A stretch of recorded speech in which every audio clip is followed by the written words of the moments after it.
The sun had only just begun to warm the stones of Philippi when Lydia made her way down the familiar path toward the river. She walked with purpose, every step steady, every breath filled with anticipation. She was a woman of influence, a dealer in precious purple cloth, a businesswoman whose reputation traveled farther than her garments. Wealthy, intelligent, respected. But Lydia hungered for something more. She loved these quiet moments by the riverside.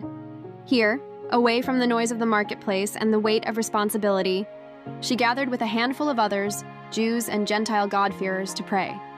Here, beneath the open sky, she sought the God who had stirred her heart long before she knew his name. But this day, felt different. When Lydia reached the place of prayer, the riverbank was unexpectedly full. Several strangers stood among the familiar faces, and one of them, a man she had never seen, spoke with a calm, compelling authority. He introduced himself. "My name is Paul, a traveling preacher, a messenger, a man who had crossed seas and kingdoms because God himself had rerouted his steps to Macedonia." Lydia's heart quickened. Paul began speaking about Jesus, the long-awaited Messiah, the servant king who fulfilled ancient prophecies.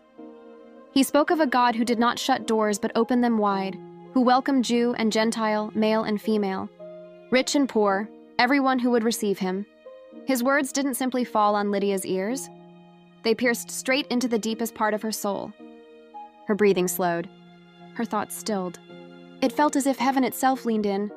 And if this Jesus is who he claims to be, Paul continued, everything changes. In that moment, something supernatural happened, something no human persuasion could produce. The Lord opened Lydia's heart. It wasn't emotion, not pressure, not curiosity. It was divine revelation. Light flooded her understanding. Her spirit awakened. Everything she had prayed for, longed for, wondered about, it converged right there on the riverbank. With tears glistening in her eyes, Lydia whispered a surrender she had been unknowingly preparing for her entire life. That very day, Lydia was baptized, right there in the river. And not just Lydia. As the leader of her household, she knew what she had to do. She gathered her family, her servants, her entire household staff. She told them what she had heard, what she had seen, what she had felt deep in her spirit. And one by one, their hearts opened too. The river that once washed cloth now washed souls.